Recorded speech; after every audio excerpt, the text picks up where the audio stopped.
Did you just... I think you did. Looks like you just clicked on the buyer's guide to Volkswagen GTI, and I am your tutor today. Just kidding, I'm not your tutor. I'm just some guy who's gonna tell you some things that he knows about the Volkswagen GTI. Go ahead and like, subscribe, get to know me. Find me on the road, Jack. I'm kidding. What's going on, everyone? Welcome back to another video about the Volkswagen GTI. Today's video is going to be on things you should know, see, and hear before you buy your GTI. No matter the year, I'm going to show you the best things to look out for, to try, and to listen to. Because I know when you're going to buy one, you want to make sure you're buying the best one with the least amount of problems, hopefully, unless you're getting a really good deal. And even though you may be buying at a dealership, they're not the best. Dealerships don't always fix it right and don't always fix things that are about to happen. So we're gonna go ahead and get started real quickly because I don't want to keep you waiting. I know how that is. First off, when you go buy your first GTI, I want you to always, right when you show up, look under the car.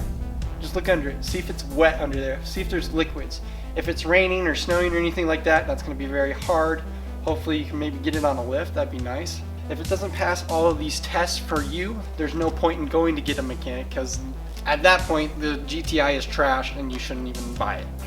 So first off, we're gonna start with, of course, look under the car, take a quick little peek. Mine, dry.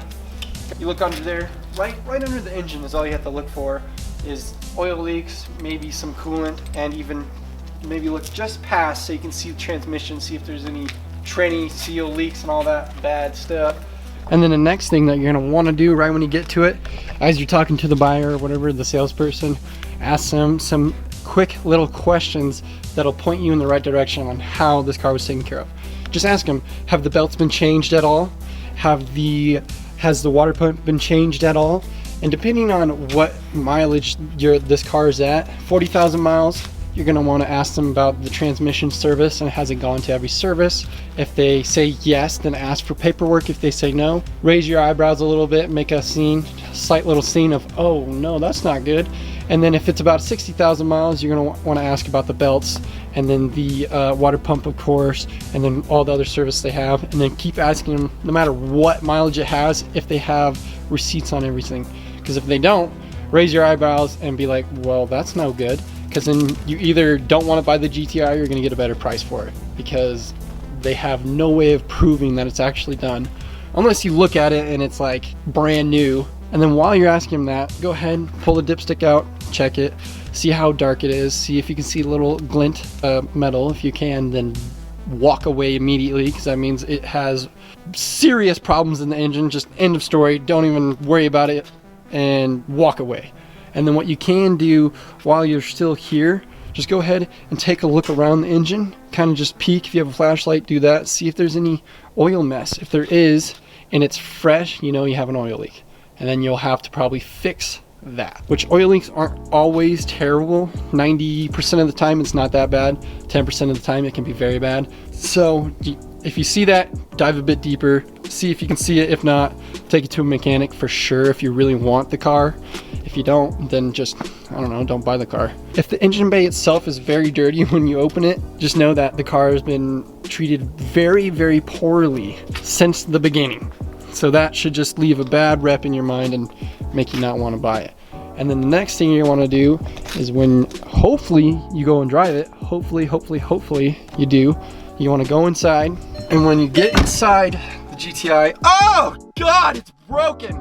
Is it idling right? Which means, is it holding a nice little steady idle here? Or right when you turn it on, does it hold way up at 2,000 RPMs or just above? Usually when it's cold, it'll hold out at about 1,300 RPMs. That's normal. But if it's anything above 2,000, you have a slight issue with the sparks or the PCV valve and all that fun stuff.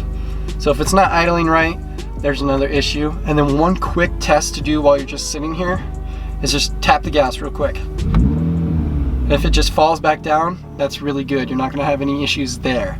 And then if it has a boost gauge, just like mine, when you get it on the road, watch your RPMs and the boost.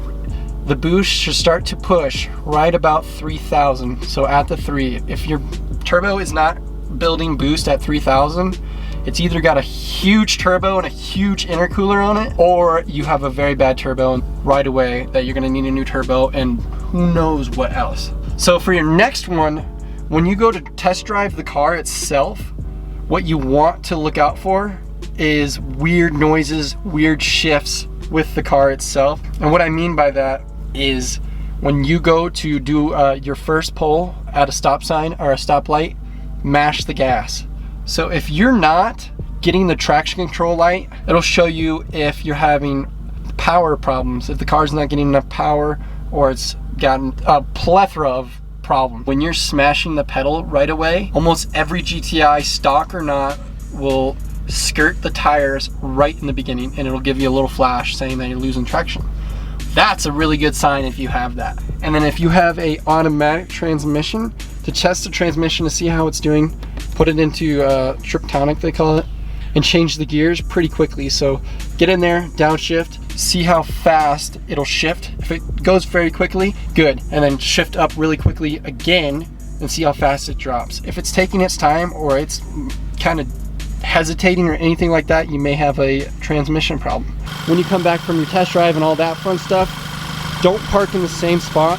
Try to find somewhere that is clean. Like right here, like I would kind of try to get the car parked right in this area because there's nothing here.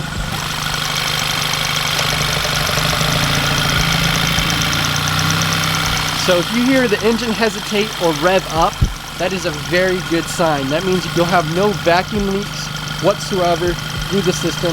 If you did like this video, please do go ahead, give it a thumbs up, give it a comment, tell me what your experiences are or what else you may want to know that I did not cover because it's very quickly. And other than that, thanks so much for watching the whole video, and go ahead subscribe because I love you and we're trying to get to 1,000 subscribers for that giveaway, you know. All right, if you have any other questions, like I said, go ahead, leave it in the comments, and I will see you guys on the next video.